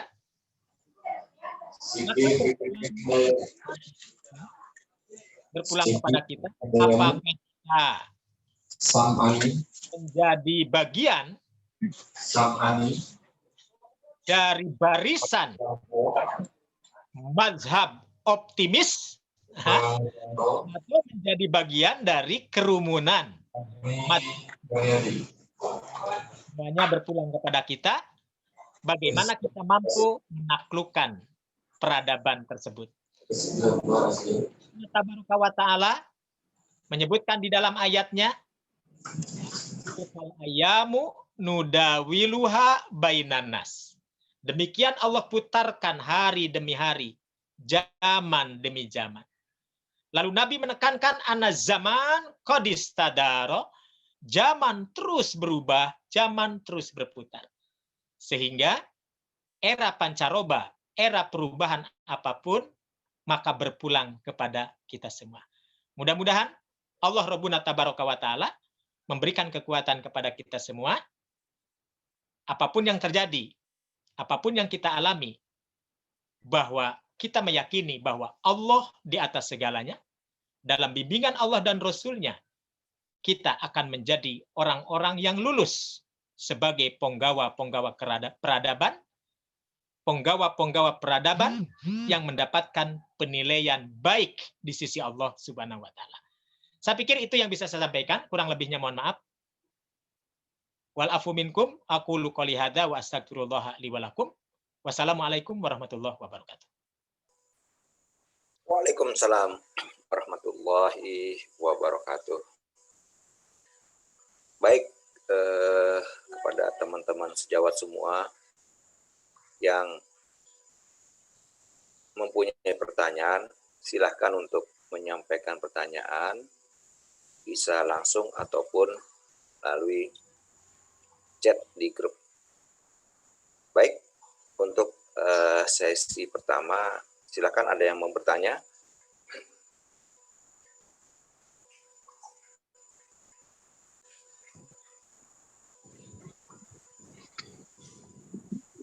Ya, silakan Pak Rudi. Halo, Assalamualaikum. Waalaikumsalam. Ya, Pak Rudi, silakan Pak Rudi. Terima kasih kepada Pak Peri dan terima kasih juga kepada Al Mukarram Al Ustadz Pak Teten. Materi hari ini sungguh menarik sekali, menambah wawasan untuk kita semuanya. Seperti yang disampaikan tadi, setiap zaman ada peradabannya, setiap peradaban ada zamannya, ataupun dalam istilah saya itu setiap zaman ada generasinya, dan setiap generasi itu ada zamannya.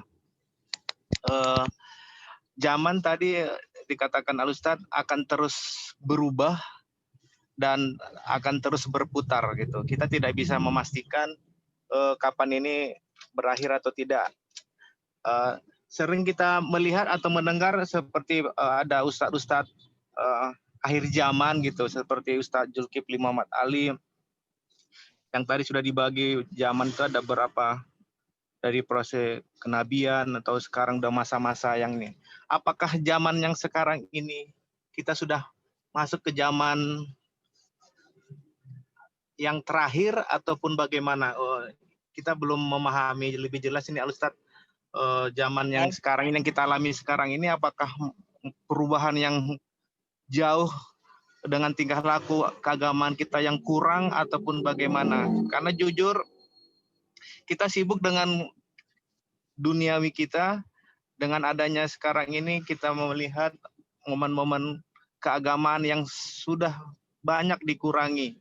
Momen-momen keislaman kita yang sekarang sudah di blacklist seperti ada FPI yang sudah dilarang ataupun bagaimana.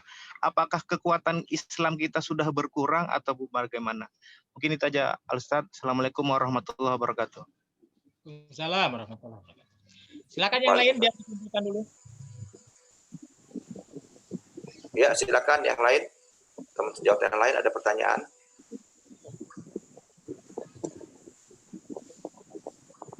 Baik, mungkin saya Ustaz. Bertanya Pak. Oh, silakan Ibu Leni, silakan Bu Leni. Ya, makasih Pak. Assalamualaikum warahmatullahi wabarakatuh. Waalaikumsalam. Yang mau saya tanyakan, ini ada kasus ya Pak yang di Bandung itu banyaknya perceraian. Itu kenapa ya Pak? Apa karena kurangnya apa namanya ketakwaan atau Suaranya hilang.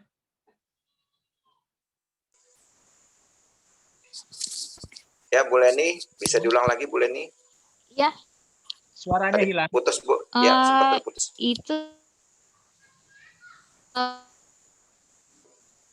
ini adanya apakah itu karena kurangnya ilmu keagamaan atau ketakwaan itu kenapa itu aja. Assalamualaikum.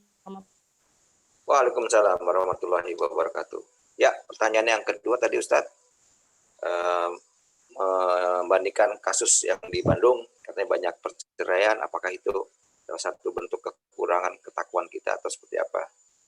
Baik, untuk yang ketiga, mungkin Ustadz kita buka dulu 3 pertanyaan. Silakan teman-teman sejawat.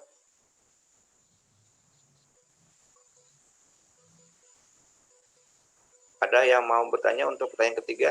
Silakan Bu Yuni. Di chat ada Pak Ferry. Oh ya, baik. Iya. Pak Ustadz, ini ada dari Ustadz Fazah Hanum. Assalamualaikum Ustadz, izin bertanya, bagaimana ajaran Islam dalam adab bersosialisasi antara beda zaman atau beda usia.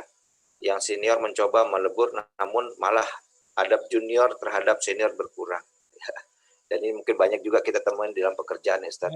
Monggo Pak Ustaz, silakan dijawab Ustaz. Baik. Yang pertama terkait dengan hadis akhir zaman. Di antara kitab yang muktabar, kitab yang otoritatif, ya, kitab yang dijadikan rujukan para ulama dunia dimanapun, itu berkiblat pada kitab yang ditulis oleh Al-Hafidh Imam Ibnu Katsir Ad-Dimashqi.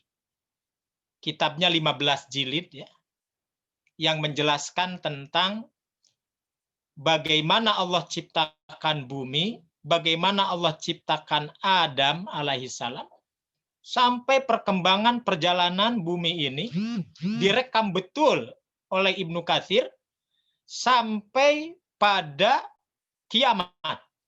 Bagaimana bumi ini dihancurkan. Nah, hampir rata-rata dimanapun, baik ulama-ulama di luar, di Jazirah Arab ataupun dimanapun, ataupun para asatidz kita, kalau membahas tentang akhir zaman, itu tidak lepas dari kitab ini, Pak. Ini ada pada bab terakhir, jilid ke-15. Jadi semuanya ada 15 jilid. Nah ini tentang akhir zaman itu ada pada jilid ke-15, jilid terakhir. Nama kitabnya Nihayatul Fitan wal Malahim. Itu Pak. Kitabul Fitan wal Malahim. Kitab yang menjelaskan tentang berbagai ragam peristiwa zaman akhir dan berbagai peristiwa-peristiwa dahsyat yang menghiasi zaman tersebut. Nah, seperti yang sering kali kita dengar, saya tidak akan menyebut nama, tetapi cukup dipahami bahwa memang para ulama sejak awal silang pendapat. Pendapat yang pertama bahwa zaman akhir atau akhir zaman itu merupakan bagian dari kegoiban. Ya, jadi bagian dari kegoiban. Para ulama menyebutnya fitnatul kubro. Jadi bagian dari kegoiban, peristiwa besar di antara sekian peristiwa yang banyak. Maka disebut fitnatul kubro min akhiri zaman. Nah, ada ulama yang merinci sampai detil tentang peristiwa-peristiwa itu, lalu dikaitkan dengan kondisi zaman hari ini. Ini merujuk pada kitab yang pernah populer di Timur Tengah. Buku yang ditulis oleh seorang tenaga riset di Al-Azhar, namanya Amin Jamaluddin. Syekh Amin Jamaluddin. Judul kitabnya Qurbu Ummatil Islam wa Duhuru Dajjal wa Nujuli Isa. Nah, itu nama kitabnya. Bagaimana kiamat ini sudah dekat dengan ditandai semakin dekatnya turunnya Dajjal dan nujulnya Isa. Nah, ini. Itu satu. Lalu ada kitab yang lain yang mencoba memberikan hiasan-hiasan kekinian. Seperti bagaimana mereka menafsirkan Amerika hari ini yang menguasai dunia. Bagaimana perang antariksa dimulai, ya. Lalu muncul kitab judulnya Jiljalu Ardil Azim wa Damaru Ameriki. Tuh. Ini luar biasa. Judulnya aja udah serem ya. Zilzalul Ardil Azim wa Damaru Ameriki. Kegoncangan bumi dan hancurnya Amerika. Nah, ini ya. Jadi banyak hal. Nah, yang kedua, para ulama usuluddin, ulama-ulama yang lebih berpegang pada nas kitab Allah dan sunnah Nabi, itu lebih berhati-hati. Seperti yang disampaikan oleh Fadilatul Syekh Soleh Fauzan Muhammad Al-Fauzan. Di dalam kitabnya Al-Muntaqo fil Fatawa dan kitab beliau yang sangat terkenal, yakni Kitabut Tauhid. Kata beliau, sesuatu yang dirincikan oleh Allah dan Rasul-Nya, maka kita imani secara langsung. Tetapi sesuatu yang tidak dirincikan oleh Allah dan Rasul-Nya, maka kita tawakuf. Jadi kita pending sementara, jangan diputuskan. Nu'minu bihi ijmalan. Cukup bagi kita mengimani secara global. Tanda-tanda kiamat yang besar adalah 10. 1, 2, 3, 4, 5, sampai 10. Nah ini hadisnya begini. Ya sudah kita imani. Bagaimana rinciannya? Nah, munculnya Dajjal. Bagaimana hadis tentang Dajjal? Nah, jangan terlampau dirinci bagaimana memaknai Dajjal dalam konteks kekinian, sehingga terlalu banyak hiasannya, terlalu banyak direkayasa, terlalu banyak takwilnya, sehingga keluar dari pemahaman hadis nabinya. Nah, ini daripada keluar dari pemahaman hadis nabinya, mendingan kembalikan kepada hadis asalnya. Intinya, apakah Dajjal itu ada? Jawabnya ada. Kenapa jawabnya ada? Karena hadis Nabi ada. Kenapa percaya hadis? Karena hadisnya sahih. Kalau hadisnya tidak sahih, kita tidak akan terima. Tapi bagaimana rinciannya? Seperti apa ciri-ciri Dajjal? Maka diterangkan ciri-ciri Dajjal seperti ini. Ketika pertanyaan itu melebar, apakah sekarang sudah ada Dajjal? Nah, ini baru. Siapa yang mau kita tuduh sebagai Dajjal? Ini hati-hati. Ya. Nah, ini yang disebut oleh Syekh Shalih Fauzan, dalam merincikan, kita harus hati-hati. Selama tidak Allah dan Rasul-Nya rincikan, jangan ikut merincikan. Jadi cukup mengimani apa yang dirincikan Allah dan Rasul-Nya, kalau Allah dan Rasul-Nya merincikan. Kalau tidak, tawakuf. Nu'minu bihi ijmalan. Cukup mengimani secara global. Nah, itu yang saya baca ya, yang saya baca. Tetapi lebih pada kajian yang lain, ada tentu saja ya, ada yang melakukan kajian dari titik tolak konspirasi, ada juga yang melakukan kajian dari titik tolak futuristik, ya, kajian masa depan. Itu semua sah-sah saja, sekali lagi, selama tidak berlebihan dan juga pada akhirnya keluar dari pemahaman apa yang diinginkan Allah dan Rasul-Nya. Nah, oleh karena itu, berbicara akhir zaman adalah berbicara yang menarik memang, tapi memang di sini harus hati-hati ketika menyangkut soal keimanan. Saya lebih berpegang kepada pentingnya kita mengimani ketika hadis itu sahih, kita imani, tetapi ketika kita rincikan, kita perlu hati-hati dalam merincikan. Itu yang pertama. Yang kedua, nah ini efek, ya. Jadi para ahli sosial sudah mencoba menelusuri, Bunda. Kenapa ternyata ini baru satu ya.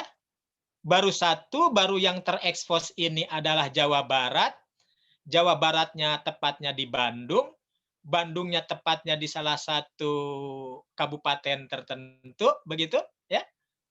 Kecamatan tertentu.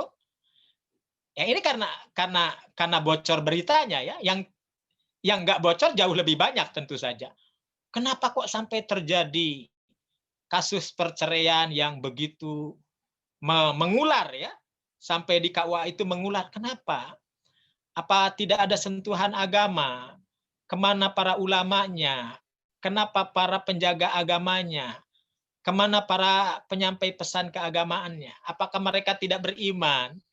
Apa mereka karena banyak macam alasannya? Ini baru katakan satu kasus yang bocor, yang dunia tahu karena sekarang zaman viral ya. Ketika ada peristiwa satu men-share, 1000 orang men-share. Jadi kemana-mana. Ya. Nah, ini menjadi pelajaran bagi kita bahwa kondisi hari ini efeknya dahsyat. Secara ekonomi secara ekonomi, ada karena faktor ekonomi, secara kesenjangan komunikasi, kita bisa bayangkan dalam rumah tangga pun biasanya di rumah kita sepi-sepi aja, hanya kita dengan istri kita. Tapi sekarang anak-anak kita yang kuliah di luar pun pada ada di rumah. Sekecil yang biasa dari pagi ada di sekolah, ada di rumah. Maka akan muncul perilaku-perilaku sosial yang berbeda. Terjadi gesekan-gesekan yang berbeda. Terjadi goncangan psikis yang berbeda. Berapa jumlah orang yang darah tinggi hanya gara-gara tinggal di rumah yang terus-menerus, katakan. Tingkat kemarahan dan lain sebagainya. Nah, ini dikaji secara komprehensif. Jadi kalau ditanya tadi apakah itu hanya kurang iman dan takwa, itu masih banyak alasan yang lain. Ya tentu ketika iman dan takwa itu diabaikan, itu jelas ini menjadi sebab utama. Ya. Karena bagaimanapun terjadi dengan kondisi pandemi yang seperti ini, pasti berpengaruh terhadap ekonomi, pasti berpengaruh terhadap keluarga dan lain sebagainya. Ya karena memang sebenarnya ya kalau dikatakan siap tidak siap, siapa yang siap menghadapi musibah seperti ini? Ya tentu berbeda dengan negara-negara maju yang betul-betul begitu terjadi, mereka betul-betul menyiapkan. Ya sebut saja, saya dikabari oleh rekan-rekan mahasiswa, ya santri-santri yang sudah pada kuliah di sana di Timur Tengah contohnya. Pak, Bu, di sini enak katanya.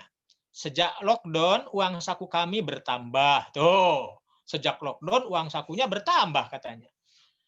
Ruangan kami dipindahkan dari asrama kampus ke mana? Ke hotel. Hotelnya di mana?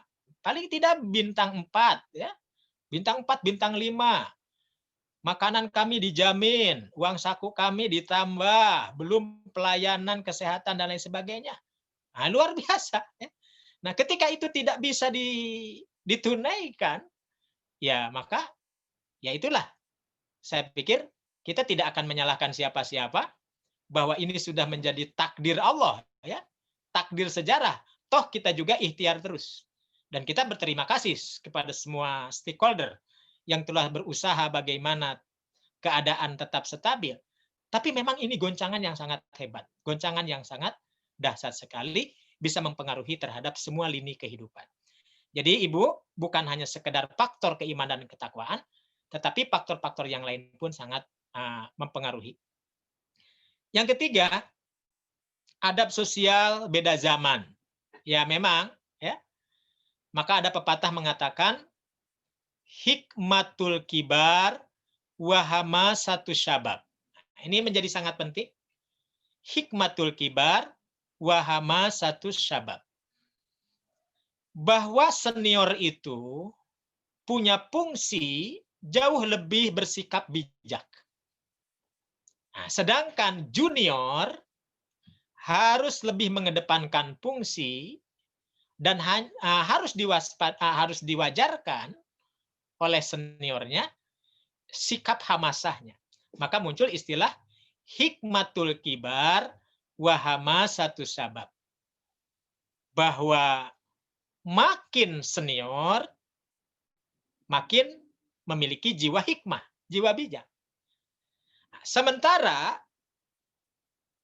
junior itu wajar. Semangat yang berapi-api, semangat yang berkobar-kobar. Maka tugas pendahulu adalah bagaimana menempatkan diri sebagai senior yang harus jauh lebih bijak. Oleh karena itu Ibnu Mas'ud radhiyallahu anhu, Abdullah bin Abbas radhiyallahu anhu, mereka mengatakan bahwa ada 4, bahkan 5 mereka sebutkan. Pertama mereka sebutkan 4, kedua mereka sebutkan 5.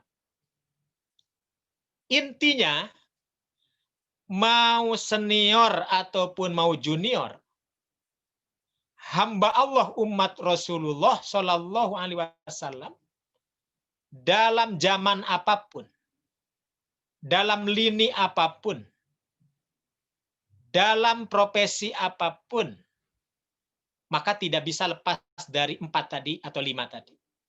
Yang pertama, ini paling tinggi, level ahli ilmu. Ya. Tentu untuk mencapai level ahli ilmu, termasuk saya, tentu berat. Ya, kita tidak mampu seperti Imam Syafi'i. Kita tidak mampu seperti Imam Ahmad bin Hambal. Kita tidak mampu seperti Imam Abu Hanifah. Dan yang lainnya. Ahli ilmu. Atau ilmuwan. Ya. Yang kedua, fuqaha. Level fuqaha. Orang-orang yang dalam ilmu agamanya. Ya, kita juga menyadari ilmu agama sangat sedikit. Banyak yang tidak diketahuinya ketimbang yang kita tahunya. Tuh. Tapi yang ketiga, semua kita bisa berikhtiar. Jadilah orang bijak. Nah ini, hukama. Kata para sahabat, hukama. Jadi orang bijak. Atau yang keempat, hulama.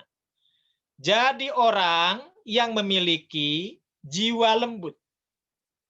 Nah, berarti kapan kita memperlihatkan jiwa kelembutan dan kapan kita menyodorkan jiwa yang lebih bijak. Dan yang kelima, Imam Hasan Al-Basri rahimahullah menambahkan al-atqiyah. Tuh, seperti yang Ibu tadi sebutkan, al-atqiyah. Bagaimana umat Rasulullah lintas zaman apapun, zaman dulu ataupun zaman sekarang, zaman kolonial ataupun zaman milenial, tetap menjadi manusia-manusia yang atqiyah. Apa itu atqiyah? Menerpa diri dengan nilai-nilai ketakwaan. Maka dengan demikian, insya Allah, tidak ada senior, tidak ada junior, ketika semuanya ditempatkan pada tempatnya. Likulli insanin maqamun. Nah, itu. Likulli insanin maqamun. Setiap manusia ada peringkat-peringkatnya. Mana senior, mana junior. Seperti apa baiknya junior, seperti apa baiknya senior. Hikmatul kibar wa hamasatus sabab. Senior dituntut lebih bijak. Junior diberikan keleluasaan, lebih berkobar, lebih berapi-api. Tapi dua-duanya diwasiti, ditengahi dengan al-adab al-islami. Bagaimana adab Islam memberikan ajaran seperti apa harus menghormati senior dan seperti apa senior menyayangi junior. Maka ada istilah irham mandunaka ihtarim man faukoka. Irham mandunaka, hormati, sayangi yang jauh lebih junior. Tetapi ihtarim man faukoka, jauh harus lebih menghormati kepada yang senior. Saya pikir demikian. Silakan Pak Moderator. Assalamualaikum, Baik. Moderator. Ya, Pak Ades, silakan Pak Ades. Ini mungkin mudah-mudahan ini. Pak Ustadz, ini saya ada pendapat dari pemikir lah. Apakah ini tolong nanti Ustadz koreksi ya. Kita tuh sekarang sudah di penghujung zaman. Zaman itu bagi Rasulullah itu dibagi 5. Satu zaman Nabi, mulai dari Nabi Adam sampai Nabi Muhammad. Yang kedua zaman Khilafah, dipimpin oleh Abu Bakar sampai Ali radhiyallahu anhu. Kemudian zaman Al-Mulk, kerajaan-kerajaan, berakhir di dinasti Utsmani terakhirnya di Turki. Kalau di Indonesia itu Majapahit atau Sriwijaya. Nah, kemudian zaman Jababiro gitu. Jababiro itu seperti sekarang ini nih.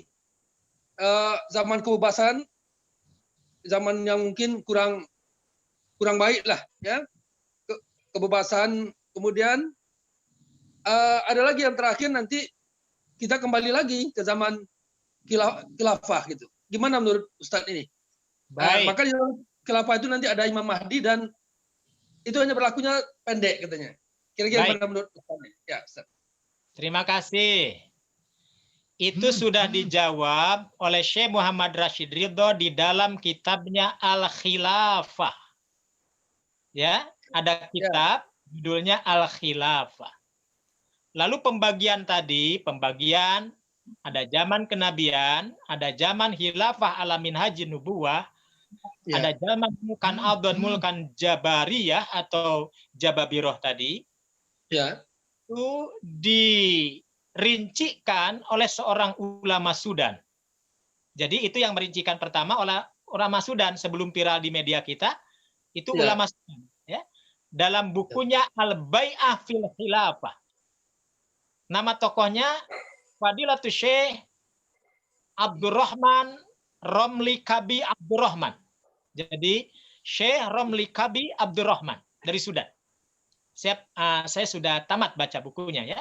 Nah, kemudian lalu dielaborasi oleh kawan-kawan, lalu dicoba diterkakkan dengan kondisi kekinian.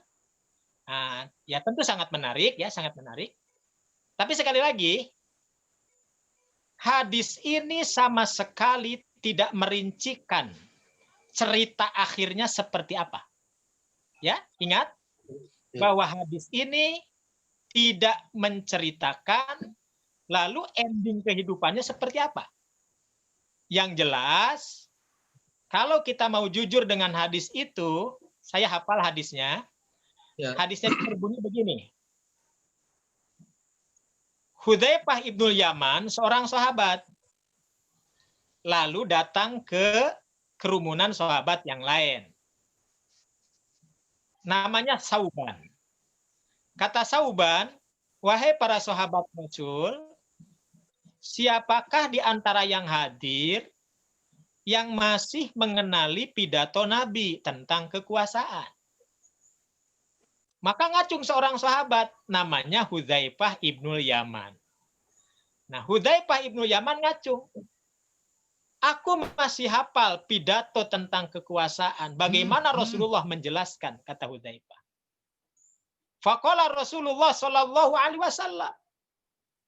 Maka Rasulullah pernah mengatakan kepadaku, takunu nubuwwatu fikum masya Allah, summa rafa'aha hina sa'a ayyarfa'aha. Akan datang suatu masa di mana aku ada di dalamnya, itulah masa kenabian. Lalu diangkat oleh Allah sesuai dengan kehendak Allah. Summa takunu khilafatan ala minhaji nubuwah. Summa takunu khilafatan ala minhaji nubuwah. Lalu dari zaman kenabian berubah menjadi zaman kehilafahan seperti di zaman Nabi. Nah, itu diterangkan dalam satu kitab khusus. Namanya Itmamul Wafa Bisiratil Hulafa. Ya. Ini karya Syekh Muhammad Hudori Bik dalam kitabnya Itmamul Wafa Bisiratil Hulafa. Al-Imam Jalaluddin Asyuti, seorang ahli hadis, juga menulis. Judulnya Tarikhul Khulafa. Imam At-Tabari juga menulis Tarikhul Muluk, tentang sejarah raja-raja. Nah, bahkan Said Hawa juga menulis dalam kitabnya Al-Islam, menerangkan seperti yang Bapak terangkan tadi. Jadi, maka muncul apa yang disebut mulkan adon, mulkan jabariyah. Raja-raja diktator, raja-raja menggigit. Raja-raja mereka yang membuat hukum, mereka sendiri yang melanggar hukum. Nah, saudara ingat, hadis ini lahir 1500 tahun silam. Mengisyaratkan kepada kita dengan kondisi dari zaman ke zaman yang hadis ini terus ada. Nah, jadi dalam bahasa saya, hadis ini adalah isyarat nubuwah. Isyarat kenabian. Jadi kita yang hidup di saat ini, ya ambillah isyarat itu. Tapi kita tidak punya hak untuk memastikan. Oh ini zaman yang dimaksud zaman ini. Nah, itu bukan hak kita. Ya. Nah ini tinjauan akidah. Tinjauan akidah Ahlussunnah wal Jamaah seperti itu. Jadi hak kita adalah meyakini hadis tersebut sebagai isyarat kenabian atau khobar nabawiyah, berita kenabian. Tapi kalau merincikan apalagi memastikan ini yang dimaksud, nah itu bukan hak kita. Kenapa? Jujur, hadis ini setelah mengatakan tsumma takunu khilafatan ala minhajin nubuwah, tapi nanti zaman akan kembali seperti zaman khalifah kenabian. Setelah itu Nabi apa? Tsumma sakata. Nabi terdiam. Jadi di dalam hadis itu dikatakan Nabi tidak melanjutkan lagi kata-katanya. Nah, sebagian ulama mengatakan ini merupakan bisyarah.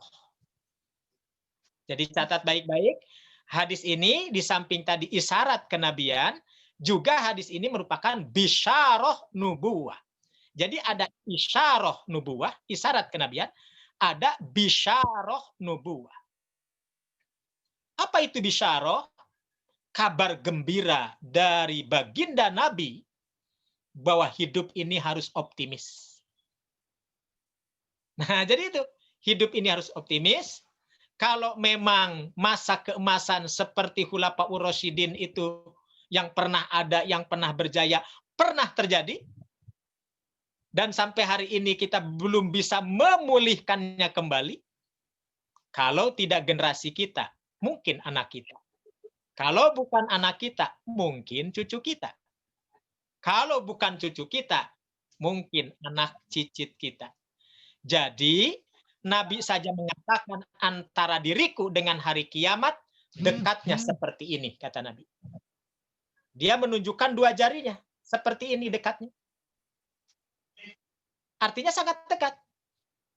Tapi secara hitungan matematik, ternyata dekatnya menurut hadis itu, ya dari Nabi kita saja sudah berapa abad?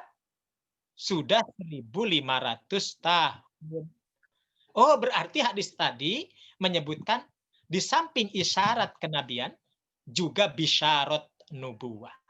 Optimis. Kabar gembira bahwa bisa jadi kita tidak mengalami kegemilangan itu. Tapi bisa jadi anak cucu kita. Nah, seperti kita menerka pasca COVID ini gimana?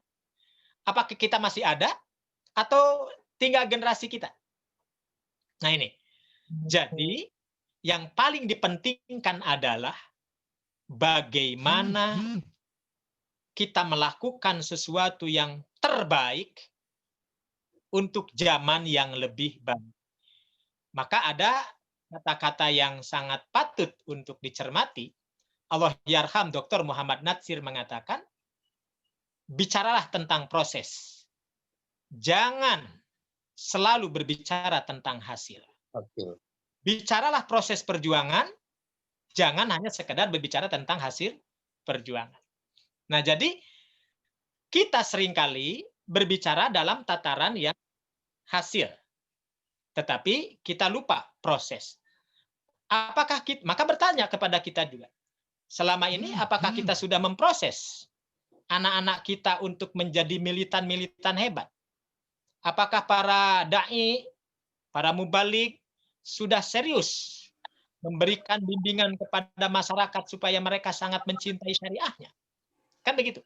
Nah, jadi ini sudah saya tulis dalam satu tulisan judulnya Mutiara Kehilafahan yang Hilang. Jadi Bapak-bapak, Ibu-ibu, silahkan melihat tulisan kami. Ada ratusan tulisan yang sudah ditulis dalam website madrasahabiumi.com. www.madrasahabiumi.com. Di situ ada masalah akidah, di situ ada masalah fikih kontemporer, di situ ada masalah peradaban, Di situ juga ada semacam kritik filsafat, kritik tasawuf dan lain sebagainya. Nah, termasuk pembahasan ini. Ya, ada judul akankah mutiara kehilafahan itu kembali? Nah, silakan dilihat. Itu adalah jawaban bagi apa yang selama ini banyak. Terima kasih. Terima kasih. Terima kasih Ustaz. Terima kasih.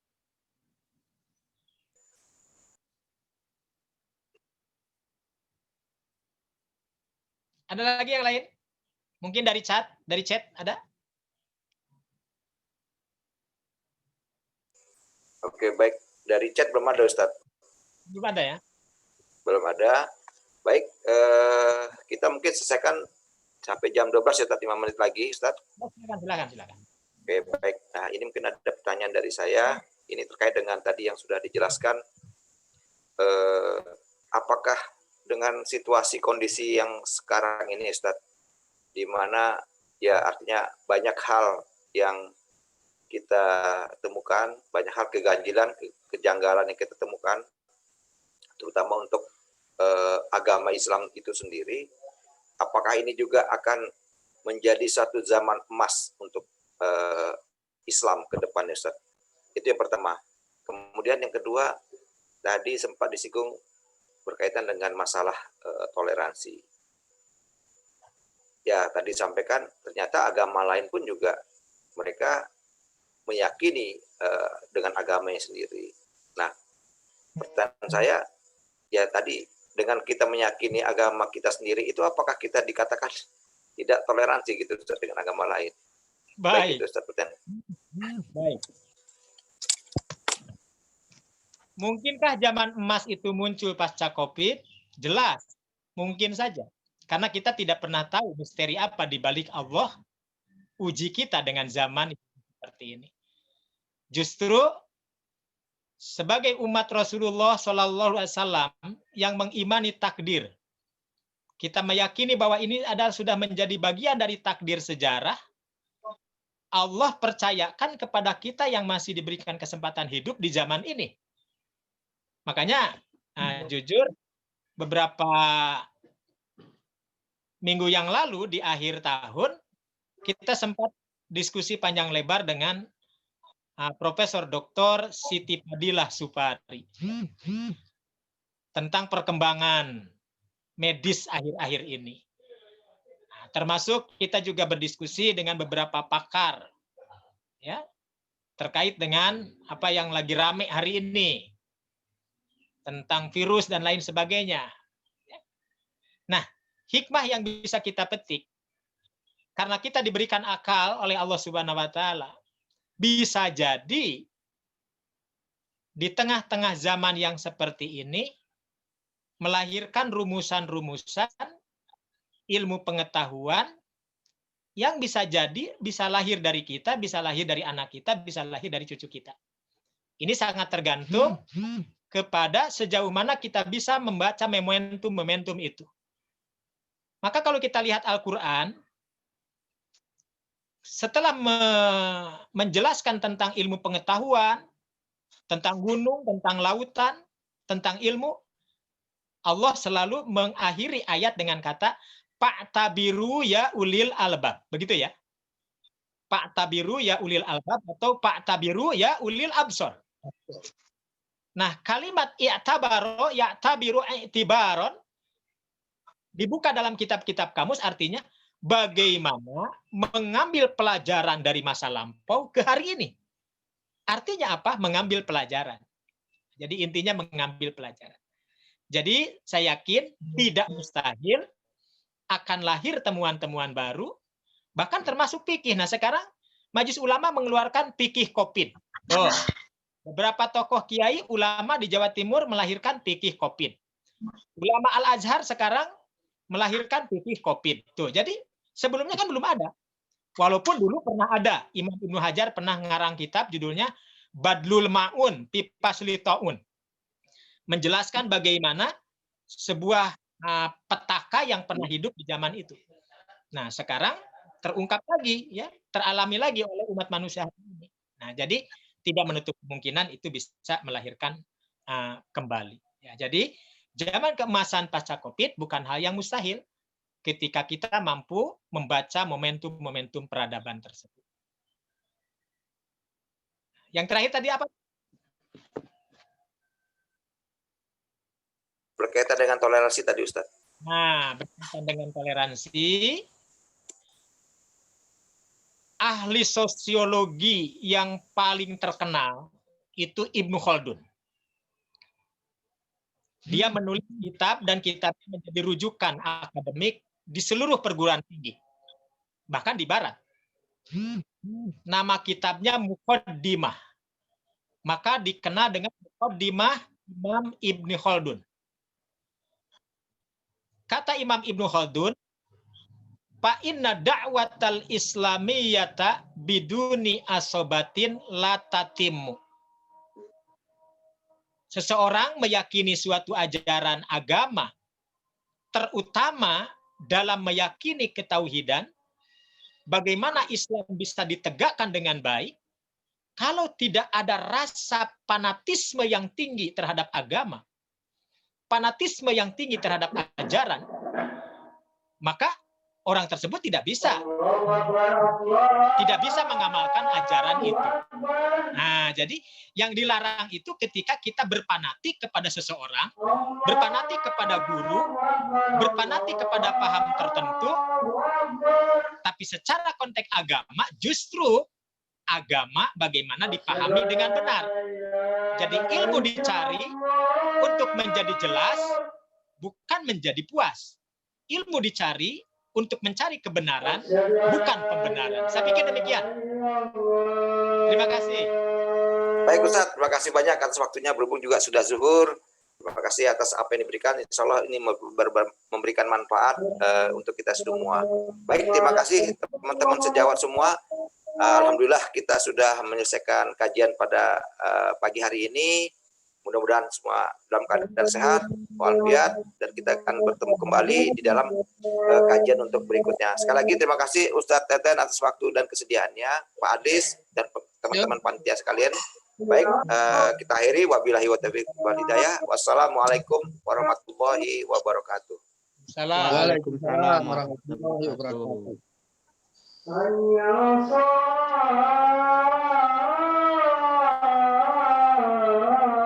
Silakan kalau mau live. Oh ya, baik. Jazakallah khair, Ustaz. Sama-sama.